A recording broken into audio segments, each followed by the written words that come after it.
See it. Wembley is the first opportunity for teams to pick up silverware in 2025. It's the holy ground of rugby league, and we now know which teams are going to feature at Wembley this year. Yeah, and the men's, women's, and the 1895 Cup. So the 1895 Cup final semi-finals took place this weekend, and two mega games here. So York Knights 28, Bradford Bulls 20.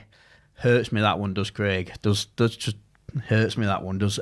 Oldham 14, Featherstone 40. So it's going to be York Knights versus Featherstone in the 1895 Cup final. And then obviously in the women's game, we've got Saints v Wigan.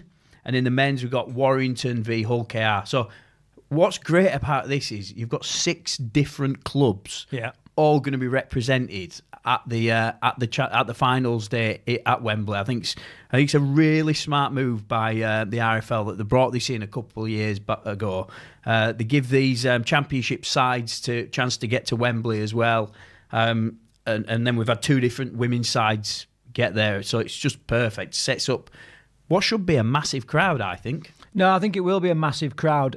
By the way, back to Bradford, I think this was the best chance Bradford's had for a long time to get back to Wembley. I think it's a shame they missed out, but credit to... I think even 97 last time they were actually at Wembley. Yeah. Could be wrong. Yeah, because I think some other finals were like at Murrayfield and stuff like that.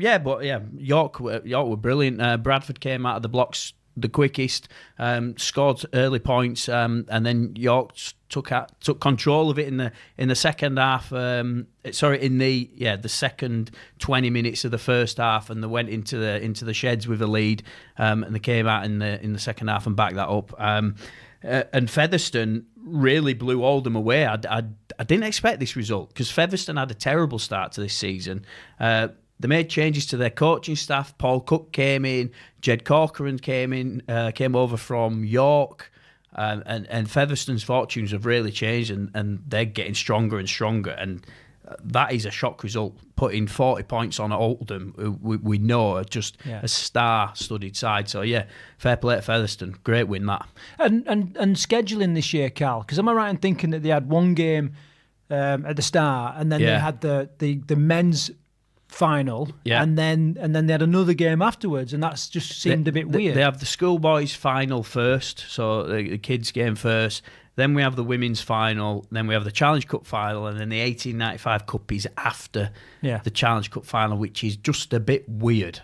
It does seem weird. Because the stadium just, obviously, you'd like 50-odd thousand people empty the stadium, and then you'll be left with Featherstone and York fans. I mean, some people stick around to watch both games, but generally the stadium empties. Everybody goes for a beer at that point. Well, they're going for a beer, and then they're trying to get back up the M1 back home, aren't they? So it's a bit of a shame that the way that the scheduling's done. But what would you do? What would you do? Have the 1895 first, or before the women's Challenge Cup final, or what would you do? Would you have the Challenge Cup final last? Yeah, I don't. I suppose it's down to TV scheduling, this, isn't it? Yeah, the TV's. Yeah, you're right. You've got that like roughly midday, early afternoon men's final, and everything's working around that, innit? Yeah. And obviously a game takes as long as a game takes, so you can't. You start at 7 o'clock in the morning. It's just it's not reasonable. So I get it, I understand it. It's just a shame. So you'd almost. You could almost, is there cause for it to be a standalone? What, the 1895 Cup and have that at a separate stadium? Potentially. Maybe it's the same stadium, but then would it bring enough crowd to justify Wembley? I think probably what it is that the RFL probably book Wembley out for the day. Yeah, and the price is the price. There'll be some truth in that, won't there? I bet it don't matter whether you play one game at Wembley that day or you play 4 games there. I think the price will be the price. Maybe a little bit more depending on how long stewards have got to be there and stuff like that. But it's definitely a smart move making the most of the state.